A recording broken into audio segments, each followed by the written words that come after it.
그 키워드라는 말이 있죠. 문자 그대로 해석하면은 열쇠 단어, 핵심 단어라는 뜻입니다. 그 많은 아이디어를 한 단어, 두 단어로 요약해서 이해하는 것을 말하는 것이죠. 가서 제자 삼으라는 예수님의 지상 명령은 거기에 핵심 단어는 제자입니다. 예수님께서 제자들에게 주신 세 계명은 서로 사랑하라 있죠. 그리고 사도 요한이 요한 1서에서 추가로 또 새로운 계명을 더했는데 그것이 세상을 사랑하지 말라. 사람들을 사랑하지 말라라는 뜻이 아니라 사람들은 사랑하되 이 세상의 타락된 가치관들, 잘못된 가치관들, 물질주의, 쾌락주의, 자기도취주의, 이 나르시시즘 이런 것들을 따르지 말고 하나님을 사랑하고 이웃을 사랑하고 서로 사랑하라. 영원한 것들에 투자하고 하나님 나라를 위해서 살아라. 이런 말씀을 하셨습니다. 이 세 가지 가치관, 육체의 욕망, 눈의 욕망, 세상 살림에 대한 자랑은 요한 1서에 처음 등장하는 것이 아닙니다. 구약의 첫 번째 책인 창세기에도 등장하고 신약의 첫 번째 책인 마태복음에도 등장하는데요. 먼저 창세기 3장 6절에 선악과가 다음과 같이 묘사되어 있습니다. 여자가 그 나무의 열매를 보니 먹음직도 하고 보암직도 하였다. 그뿐만 아니라 사람을 슬기롭게 할 만큼 탐스럽기도 한 나무였다. 여기서 먹음직도 하고 이것은 육체의 욕망입니다. 보암직도 하고 이것은 눈의 욕망이고요. 사람을 슬기롭게 할 만큼 탐스럽기도 하다. 이것은 세상 살림에 대한 자랑, 즉 내가 가지고 있고 누리고 있고 내가 하는 일에 대한 자랑들, 내가 최고고 내가 하나님이다 까지 하게 하는 이런 교만들, 머니, 섹스, 파워로 간단히 요약되기도 하는 이 세 가지 가치관이 이미 창세기 3장에 등장하며 이미 우리 가운데 오랫동안 있었던 우상들이라는 것입니다. 이 세 가지를 상징하는 것이 바알신입니다. 돈과 쾌락과 세상의 성공을 약속합니다. 오늘날 우리는 황금소 앞에서 절하지는 않습니다. 그러나 우리는 여전히 돈에 휘둘리고 돈 때문에 걱정하면서 사는 것이 우리들의 현실입니다. 우리는 여전히 배꼽시계의 지배를 받고 예배 끝나고 뭘 먹을까? 오늘 저녁은 무엇을 먹을까? 우리의 관심사는 자꾸만 우리의 육체를 즐겁게 하는 것들로 쏘이게 됩니다. 나는 권력 같은 것은 관심이 없어 라고 말하지만 누가 나의 자존심을 건드려 보십시오. 어떻게 됩니까? 감히 네가 나를 건드려? 다른 거는 다 용서가 돼도 내 자존심 건드리는 거는 용서하기 쉽지가 않습니다. 우리는 여전히 이 세 가지 유혹들과 날마다 싸우고 있는 것입니다. 마태복음 4장으로 가면 예수님께서 광야에서 사단에게 시험을 받는 모습이 담겨져 있습니다.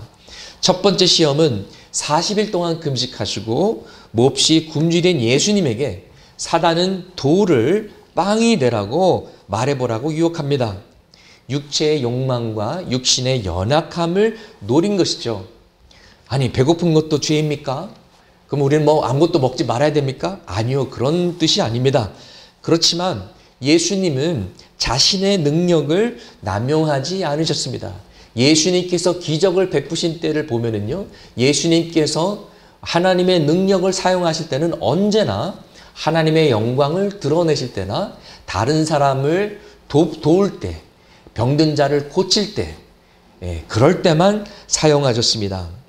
배고픈 무리들을 위해 오병이어의 기적을 일으키셔서 5,000명이 넘는 군중들을 먹이셨습니다만 정작 자신을 위해서는, 자신의 배고픔을 위해서는 돌 하나도 빵으로 바꾸지 않으셨습니다.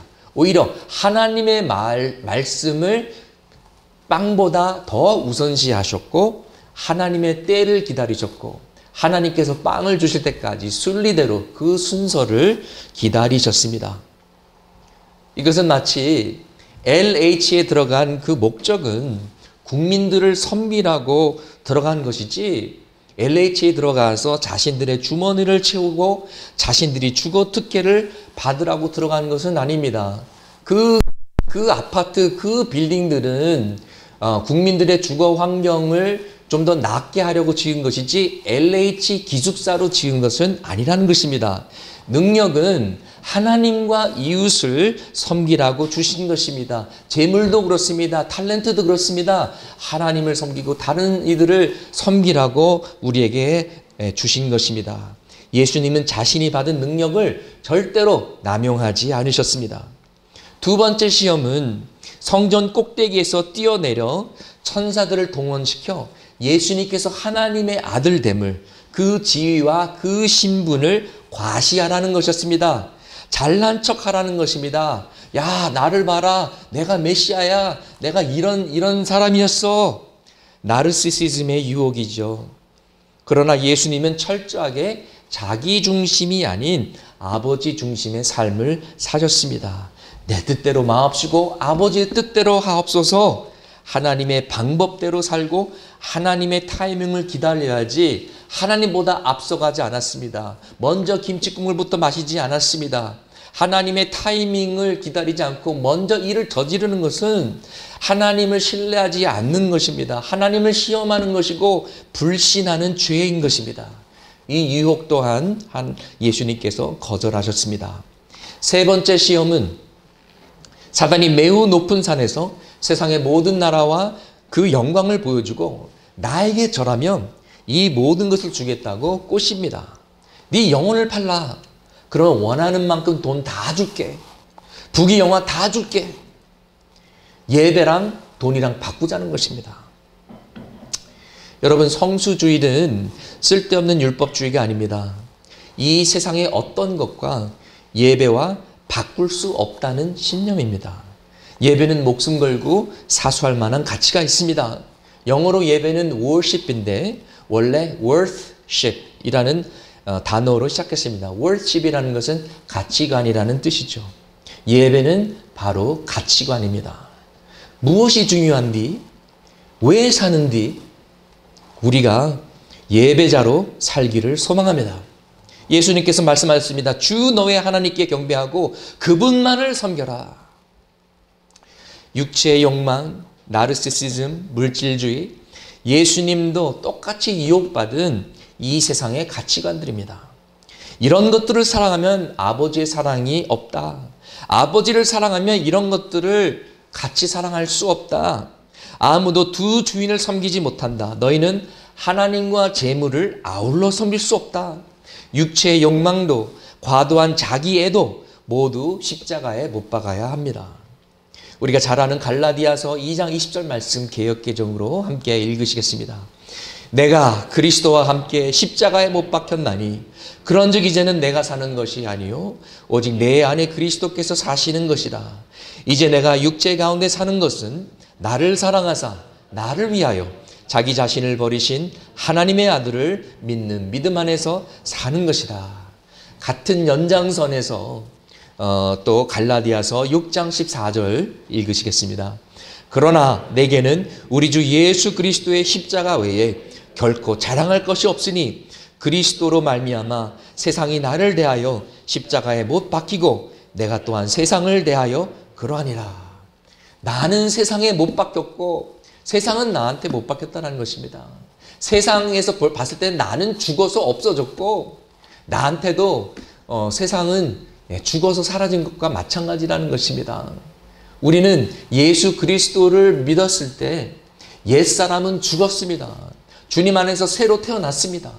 그런데 우리가 죽었다고 생각하지 않고 살았다고 생각하고 또 그 죄성도 아직도 살아있고 그렇기 때문에 문제가 되는 것이죠. 내 안에서 두 개의 마음을 같이 품고 있기 때문에 하나님을 기쁘시게 하려는 마음이 없는 것은 아닌데 내가 내 마음대로 내 뜻대로 원하는 대로 살려고 하니까 갈등이 생기고 영적인 전쟁이 속 안에서 벌어지는 것입니다. 세상을 사랑하지 말라. 세상의 가치관을 십자가에 못 박아서 죽여라. 세상과 하나님을 동시에 사랑할 수 없다. 하나님을 사랑하고 교회를 사랑하고 영혼을 사랑하라. 영원한 가치가 있는 일들을 사랑하라. 세상의 유혹을 이기는 비결은 하나님을 사랑하는 것인데 그 구체적인 방법을 데살로니가 전서 5장에서 보여줍니다. 5절 1절에 그때와 시기라는 단어들이 등장합니다. 그때와 시기가 무엇입니까? 언제입니까? 그 다음 절에서 그 답을 찾을 수가 있는데 5장 2절에 주님의 날이 도둑처럼 온다는 말을 여러분이 들어서 알고 있지 않습니까? 라고 묻고 있습니다. 그리고 3절, 4절 우리가 계속해서 한번 읽어보시겠습니다. 사람들이 평안하다, 안전하다 하고 말할 그때에 아기를 뵌 여인에게 해산의 진통이 오는 것과 같이 갑자기 멸망이 그들에게 닥칠 것이니 그것을 피하지 못할 것입니다. 그러나 형제 자매 여러분, 여러분은 어둠 속에 있지 아니하므로 그날이 여러분에게 도둑과 같이 덮치지는 않을 것입니다. 그러면서 데살로니가 5장은 우리가 영적으로 깨어서 그리스도를 위해 살라고 권면하고 있습니다. 그러면서 오늘의 본문 말씀 16절에서 18절 말씀이 나오고 또 몇 절 더 가서 23절 말씀이 나오는데 평화의 하나님께서 친히 여러분을 완전히 거룩하게 해주시고 우리 주 예수 그리스도께서 오실 때에 여러분의 영과 혼과 몸을 흠이 없이 완전하게 지켜주시기를 빕니다. 라고 말하고 있습니다. 그래서 다시 말해서 마지막 때를 살아가는 성도들이 꼭 기억해야 할 내용들이 데살로니가 5장 전체에 담겨져 있는데 그 중에서도 핵심은 하나님의 뜻대로 항상 기뻐하고 끊임없이 기도하고 모든 일에 감사하며 사는 것이라는 것입니다. 또 요한 1서 5장 17절 말씀에 이 세상도 사라지고 이 세상의 욕망도 사라지지만 하나님의 뜻을 행하는 사람은 영원히 남습니다. 라고 말하고 있습니다. 여러분 그 다음 구절이 무엇인지 아십니까? 18절 말씀에 주 안에서 자녀된 자들아 아이들아 지금은 마지막 때라. 지금은 마지막 때라. 여기도 마지막 때를 배경으로 하고 있습니다. 다시 말해서 마지막 때이기 때문에 정신 바짝 차리라는 말씀입니다. 지금 코로나 같은 재앙을 겪으면서 지구온난화로 여러 가지 이상기후를 겪으면서 아무렇지도 않게 산다면 그것은 굉장히 둔한 것입니다. AI 기술과 IT 기술과 비트코인과 같은 가상자산과 온라인 메타버스 4차 산업혁명으로 급변하는 세상을 무시한다면 뭐 산골에서 사는 거랑 마찬가지겠죠. 글로벌하게 빈부의 격차가 점점 심해지고 평온한 날이 없는 이스라엘과 팔레스타인의 갈등 속에서 점차 세상이 감당하기 힘든 여러 가지 이 상황들이 적 그리스도가 등장하는 것을 준비하고 적 그리스도의 무대가 금방 시작할 거라는 것을 못 느낀다면 정말 영적으로 어두운 것입니다. 곧 예수님의 재림이 가까이 임했다라는 것을 우리가 깨닫지 못한다면 영적인 잠에서 깨어나야만 될 것입니다. 이 마지막 때라는 긴급한 배경 속에서 우리는 과연 어떻게 하나님을 사랑해야 할 것인가? 어떤 것이 천년 만년이 지나도 변하지 않는 하나님의 뜻인가? 항상 기뻐하라, 쉬지 말고 기도하라, 범사에 감사하라. 이것이 그리스도 예수 안에서 너희를 향하신 하나님의 뜻이니라. 아멘. 항상 기뻐하라는 것은 영적인 사람이 되라는 것입니다. 기쁨은 행복과 다릅니다. 기쁨은 영적인 상태를 말하는 것이지 감정을 말하는 것이 아닙니다. 사랑과 마찬가지로 감정이 따라올 수 있지만 사랑의 본질도 감정이 아니요 기쁨의 본질도 감정이 아닙니다. 기쁨의 본질은 영혼의 즐거움과 만족입니다. 그래서 기쁨은 성령의 열매입니다. 사랑도 평화도 성령 충만에서 오는 영혼의 축복입니다. 우리 로마서 14장 17절 말씀 같이 읽어보시겠습니다. 하나님의 나라는 먹는 일과 마시는 일이 아니라 성령 안에서 누리는 의와 평화와 기쁨입니다. 하나님의 나라가 우리의 삶에 임하고 하나님께서 우리의 삶을 통치하실 때 우리는 그리스도로 인하여 의롭다함을 얻고 하나님과의 관계가 회복되는 평화, 샬롬을 체험하고 성령 안의 기쁨을 누리게 되는 것입니다. 여기서 평화는 내 마음이 잔잔하고 평온한 것을 말하는 것이 아니라 로마서 5장 1절에서 말하는 관계의 회복을 말하는 것입니다. 그래서 복음은 평화의 메시지요, 화목케 하는 메시지입니다. It's a message of reconciliation. 서로 화목하라, 화해케 하는 메시지가 복음의 메시지요, 평화의 메시지인 것입니다. 로마서 5장 1절 같이 한번 읽어보시겠습니다. 그러므로 우리는 믿음으로 의롭다 하심을 받았으므로 우리 주 예수 그리스도로 말미암아 하나님과 더불어 평화를 누리고 있습니다. 예. 믿음으로 의롭담을 받아서 하나님과 올바른 관계, 그것이 의인이죠. 평화를 누리고 있습니다. 여기 또 나오죠. 의와 평화. 하나님의 나라는 의와 평화입니다.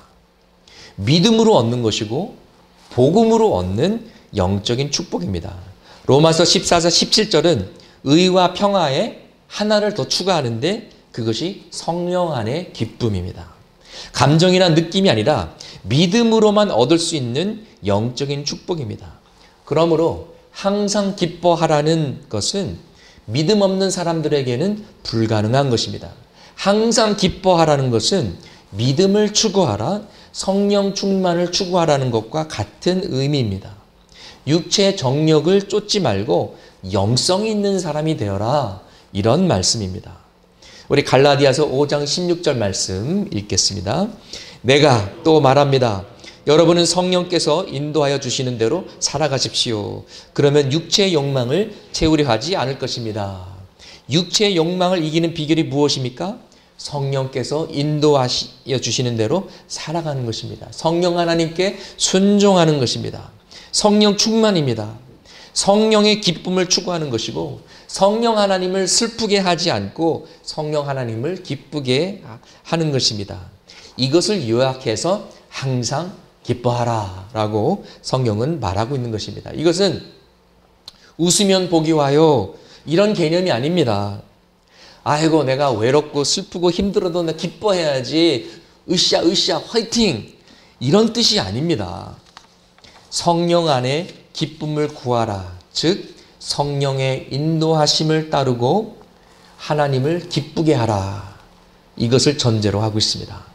항상 기뻐하라, 쉬지 말고 기도하라, 범사에 감사하라. 그 다음 구절에 뭐라고 나와 있는지 아십니까? 19절에 성령을 소멸하지 마십시오.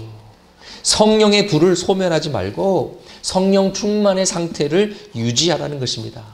모닥불이 꺼져가듯이 새벽 제단에 기도의 불이 꺼지지 않게 하고 금요 기도의 불이 사라지지 않게 하고 교회에서, 가정에서, 직장에서, 차 안에서 쉬지 말고 기도하라는 것입니다. 초대교회는 언제 성령의 충만함을 받았습니까? 오순절날 마가의 다락방에서 기도할 때 성령 충만을 받았습니다. 여러분, 기도 없이 성령 충만을 받을 수 있습니까? 기도 없이 성령 충만을 유지할 수 있습니까? 없습니다. 그래서 그 다음 구절은 자연스럽게 끊임없이 기도하라, 쉬는 날 없이 기도하라, 휴가 없이 기도하라, 쉬지 말고 기도하라입니다. 기도는 겸손의 결정체입니다. 교만한 자는 기도하지 않습니다. 내가 내 힘으로 잘 살면 되지 뭐하러 기도합니까? 그러나 나는 주의 은혜 없이는 한순간도 버틸 수가 없습니다. 주여 나를 도와주시옵소서. 주의 지혜가 필요합니다. 주의 도움이 필요합니다. 겸손한 자는 기도합니다. 기도하는 자는 자신을 의지하지 않고 하나님을 의지하는 자입니다. 하나님께 주님만이 나의 반석이요 나의 소망입니다 라고 고백하는 자입니다. 내 뜻대로 마옵시고 아버지 뜻대로 하옵소서라고 기도하는 자입니다. 하나님 나라가 임하옵시며 하나님의 뜻이 하늘에서 이루어진 것 같이 땅에서도 이루어지고 나의 삶 속에서도 이루어지고 나의 가정과 교회와 우리가 사는 이 땅에서도 이루어지게 하여 주시옵소서라고 기도하는 자인 것입니다. 쉬지 말고 기도하라는 것은 쉬지 말고 언제나 항상 하나님만 의지하라는 것입니다. 자신의 지혜와 자신의 능력을 의지하지 말고 매 순간마다 하나님의 뜻과 지혜를 구하라는 것입니다. 우리 잠언 3장 5절에서 6절 말씀 같이 읽으시겠습니다. 너는 마음을 다하여 여호와를 신뢰하고 내 명철을 의지하지 말라. 너는 범사의 그를 인정하라. 그리하면 내 길을 지도하시리다. 아멘. 나르시시즘, 과도한 자기애, 자기중심적인 사고방식, 자기도취주의를 극복하는 길은 하나님만을 의지하는 것인데 그 모습이 바로 기도하는 모습인 것입니다. 자기 중심의 삶에서 하나님 중심으로 옮겨가는 그 방법이 바로 기도인 것입니다. 기도는 내가 원하는 대로 하나님의 마음을 바꾸고 하나님을 설득시키는 것이 아니라 하나님의 뜻에 나를 순복시키고 나의 중심을 하나님의 뜻에 맞춰가는 시간인 것입니다. 내 뜻대로 마옵시고 아버지의 뜻을 이루소서. 십자가의 순종이 기도하는 시간이 없다면 그것은 진정한 기도가 아닙니다. 적어도 그리스도인의 기도는 아닙니다. 예수의 이름으로 기도한다는 것은 예수님의 입장에서 기도하는 것이고 예수님의 태도와 예수님의 마음으로 기도하는 것입니다. 예수님처럼 기도하는 것입니다. 예수님께서 겟세마네 동산에서 내 뜻대로 마옵시고 아버지 뜻대로 하옵소서라고 했던 것처럼 기도하는 것입니다. 그것이 예수님의 기도이자 모든 그리스도인의 기도인 것입니다. 그렇게 기도하지 않으면 그리스도인이 아닙니다. 비나이다 비나이다 주옵소서 주옵소서는 그리스도인의 기도가 아닙니다. 그렇게 기도할 바에는 저기 코엑스 봉은사로 가세요. 기복신앙이란 교회에 와서 십자가를 앞에 두고 바알신에게 무릎 꿇고 기도하는 것입니다. 돈, 성공, 명예, 행복을 위해서 기도하는 것입니다. 하나님의 뜻은 수시로 성령의 인도하심을 받고 365일 24시간 하나님만 의지하면서 사는 것입니다. 오늘 세 가지가 다 기억자로 시작하는데요. 우리가 기억해야 할 첫 번째 기억은 기쁨입니다. 두 번째 기억은 기도이고요. 세 번째 기억은 감사입니다. 모두 기억자로 시작하죠. 세 가지 기억을 기억하자. 기쁨, 기도, 감사. 무슨 뜻입니까? 성령의 인도하심을 구하라. 성령에 속한 영적인 사람이 되어라. 성령의 기쁨과 충만함 속에 살아라. 언제 어디서나 기도하며 하나님의 뜻을 구하라. 너 자신과 너의 힘과 너의 지혜와 너의 명철을 의지하지 말고 겸손하게 무릎 꿇고 하나님만을 바라보아라. 이런 뜻입니다. 세상을 이기는 세 번째 방법이 무엇입니까? 범사에 감사하라입니다. 이것이 물질주의를 이기는 비법입니다. 제가 가장 좋아하는 사람은 감사할 줄 아는 사람입니다. 저는 긍정적인 사람을 좋아합니다. 겸손한 사람을 좋아합니다. 인사 잘하는 사람을 좋아합니다. 그리고 감사하는 사람을 좋아하는데요. 하나님도 감사하는 사람을 좋아합니다. 감사로 제사를 드리는 자가 나를 영화롭게 하나니 그의 행위를 옳게 하는 자에게 내가 하나님의 구원을 보이리라. 시편 50편 23절 말씀입니다. 예수님도 감사하는 사람들을 좋아하셨습니다. 누가복음 17장에서 예수님은 나병 환자 10명을 고쳐주셨습니다. 그런데 10명 중에 딱 한 사람만 돌아와서 예수님께 감사했습니다. 다른 9명은 입 싹 닫고 안 왔습니다. 난 내가 원하는 것을 이미 받았으니까 땡이라는 것입니다. 예수님이 실망하셨습니다. 10사람이 깨끗해지지 않았느냐? 그런데 9사람은 어디에 있느냐? 감사라는 것은 하나님의 은혜를 인지하고 인정하는 행위입니다. 내가 받은 모든 것은 하나님이 주신 선물이라는 것을 깨닫는 것입니다. 내 스스로 얻은 것이 아니라 모두 다 하나님이 주신 축복이요, 선물이요, 은혜이다. 내가 이 세상에 태어날 때는 반스 한 장도 입고 오지 않았는데 내가 숨 쉬는 것, 내가 움직이는 것, 내가 가진 모든 것, 내가 누리는 이 모든 것이 하나님의 은혜요, 축복이기 때문에 하나님께 감사드리는 것입니다. 이런 마인드를 가지면 초막이나 궁궐이나 내 주 예수 모신 곳이 그 어디나 하늘나라라고 고백할 수 있습니다. 내가 죽어서 마땅했는데 하나님이 나를 살려주신 이 한 가지만으로도 평생 감사할 수 있는 것입니다. 내 영혼이 은총 입어 중한 죄짐 벗고 보니 슬픔 많은 이 세상도 천국으로 화하도다. 할렐루야 찬양하세. 내 모든 죄 사함 받고 주 예수와 동행하니 그 어디나 하늘나라. 아멘. 우리 디모데전서 6장 6절에서 8절 같이 읽으시겠습니다. 자족할 줄 아는 사람에게는 경건은 큰 이득을 줍니다. 우리는 아무것도 세상에 가지고 오지 않았으므로 아무것도 가지고 떠나갈 수 없습니다. 우리는 먹을 것과 입을 것이 있으면 그것으로 만족해야 할 것입니다. 물질주의를 이기는 힘은 은혜를 알고 감사하고 만족하는 것입니다. 자본주의의 엔진은 쇼핑이고 광고입니다. 왜 자동차 모델이 매년 바뀌는 줄 아십니까? 가지고 있는 차와 비교해서 불만족스럽게 만들고 새로운 것을 가지고 싶어하는 구매 충동, 욕구를 창조하기 위함입니다. 아이폰 7도 충분한데 지금 아이폰 12까지 나오지 않았습니까? 삼성 S10도 너무 좋던데 S20까지 나오지 않았습니까? 삼성에서 일하시는 분들 죄송합니다. 그런데 S21이 100만 원이 넘더라고요. 굳이 사야겠습니까? 예, 삼성분들 다시 한번 죄송합니다. 자본주의가 돌아가려면 불만 불평을 만들어서 소비자들이 돈을 쓰게끔 해야 되는데 그 역할을 광고가 하는 것입니다. 유튜브를 켜도 광고, TV를 봐도 광고, 버스 옆에도 광고가 붙어 있고요. 길거리를 걸어가도 광고가 눈에 보입니다. 광고의 목적은 만족하지 말아라, 감사하지 말아라, 불만해라, 불만을 가져라. 그러면서 상대적 결핍 의식을 만드는 것입니다.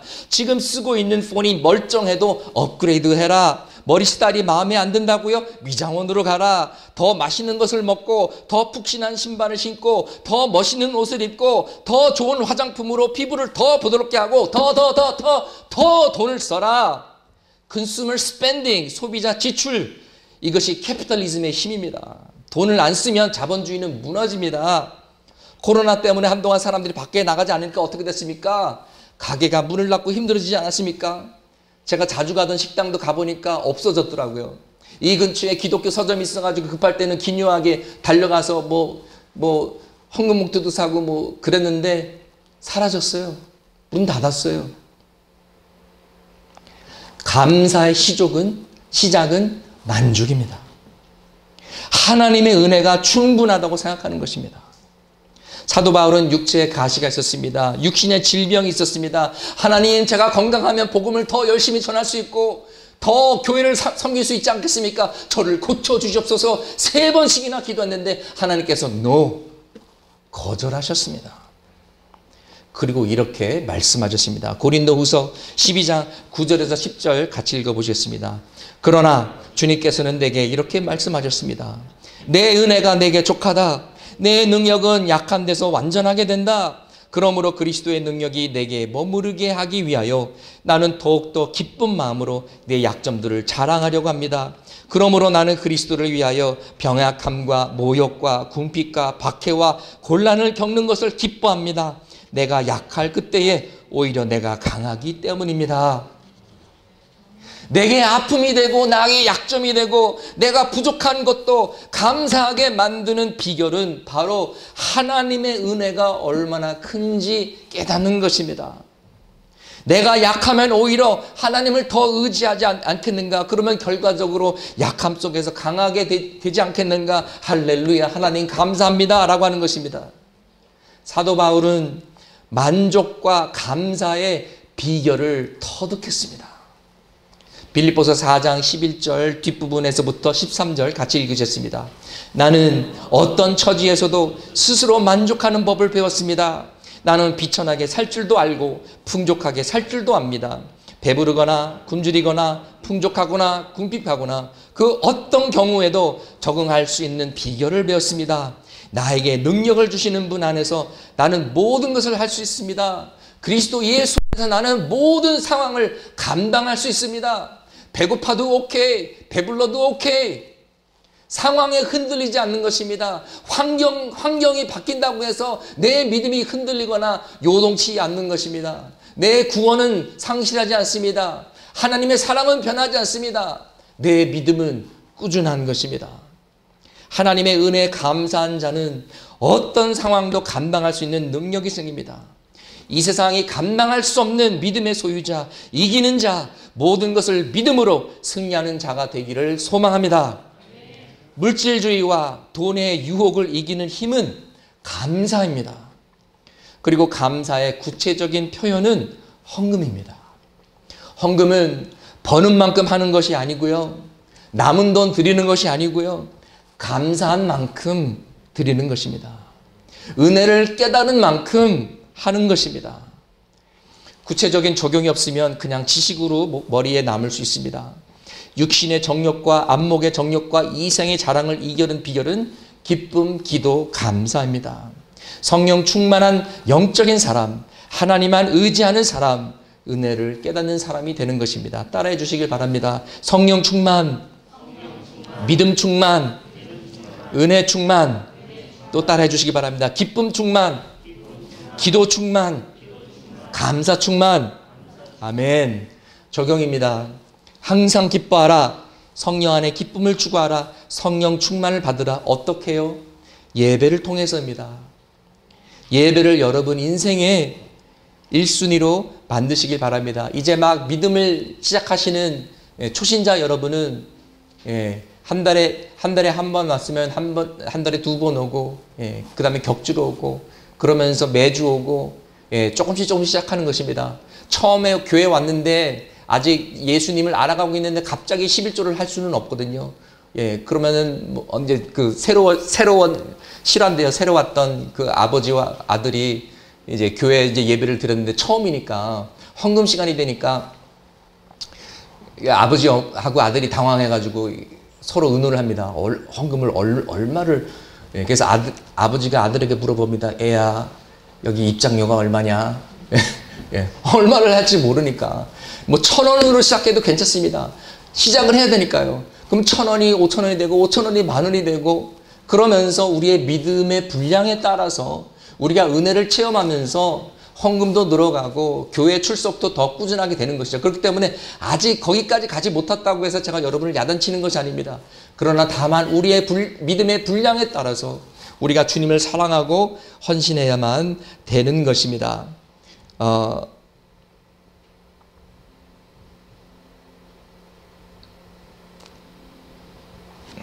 제가 어디까지 잠깐만요.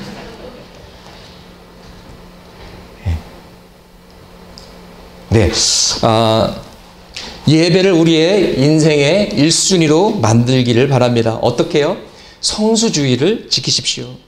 성수주의는 주님이 내 인생의 주인이요 내 시간의 주인임을 인정하는 행위입니다. 지구가 멸망할 때까지 주의를 거룩하게 지키시기 바랍니다. 어떤 분이 저에게 이렇게 말씀하셨습니다. 우리가 일주일 내내 최선을 다해서 주일 예배를 베스트로 준비해서 드리면 얼마나 은혜스럽고 좋겠습니까?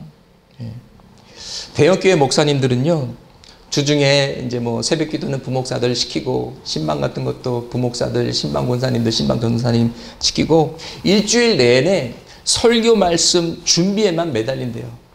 평균 30시간 플러스를 준비한다고 하십니다.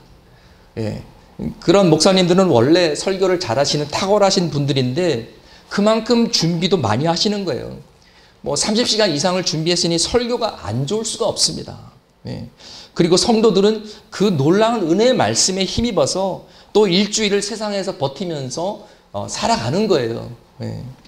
저도 누가 옆에서 밥 해주고 설거지 해주고 시장 봐주고 빨래 해주고 그러면 30시간을 확보할 수 있을 것 같은데요.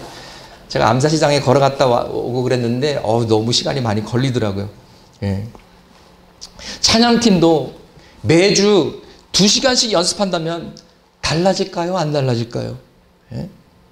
연습 2시간씩 하고 기도 1시간씩 하면 성도들이 은혜를 안 받을 수가 없을 것입니다.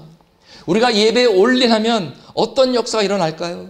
예배의 영광이 우리에게 임하지 않겠습니까? 파워풀하고 은혜가 충만한 찬양과 기도와 말씀의 예배에 힘입어 우리가 일주일 동안 세상에서 살며 세상을 극복할 능력을 받지 않겠습니까? 만약 성도님들이 예배 시간 30분 전부터 와서 기도하시면 예배가 달라질까요? 안 달라질까요? 더 큰 은혜를 받지 않겠습니까? 지금 우리가 예배를 시작하면서 기도로 시작하는데 그 후에 목사님 예배 분위기가 달라졌어요. 목사님 더 집중할 수 있고요. 더 많은 은혜가 되는 것 같아요. 이런 간증들을 제가 많이 들었습니다. 할렐루야. 네. 첫 번째 적용은 성수주일과 예배에 힘쓰라는 것입니다. 두 번째는 기도에 힘쓰라는 것입니다. 쉬지 말고 기도하라. 기도한다는 것은 하나님만을 의지한다는 것이고 주님께서 내 인생의 주인이라는 고백입니다.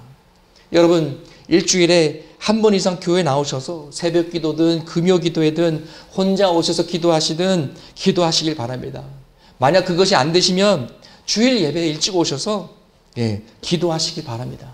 그러면 여러분이 은혜 받는 강도가 달라질 것입니다. 여러분 기도 없이는 창립교회는 미래도 없고 소망도 없습니다. 기도 없이는 절대로 부흥할 수 없습니다. 그냥 적당히 신앙생활하고 맨날 거기서 거기를 원하시면 기도하지 마세요. 그냥 미지근한 신앙생활하면서 10년, 20년이 지나도 별로 변하지 않는 창립교회를 원하시면 기도하지 마시길 바랍니다. 쉬지 말고 기도하라가 아니라 쉬면서 기도하세요. 그냥 푹 쉬세요. 그냥. 영적인 무능력의 지름길이 될 것입니다. 세 번째 적용은 감사하는 만큼 헌금하시고 특별히 11조를 드림으로써 하나님을 내가 가진 모든 재물과 물질의 주인으로 인정하시길 바랍니다. 우리의 10%를 들 때 하나님은 내 인생의 왕이십니다 라고 고백하는 것입니다. 물질주의를 극복하는 가장 확실한 방법은 11조와 감사헌금입니다. 육신의 정욕, 불타오르는 정욕, 성욕 확실히 죽이는 방법은 금식하고 기도하고 성령 충만 받는 것입니다.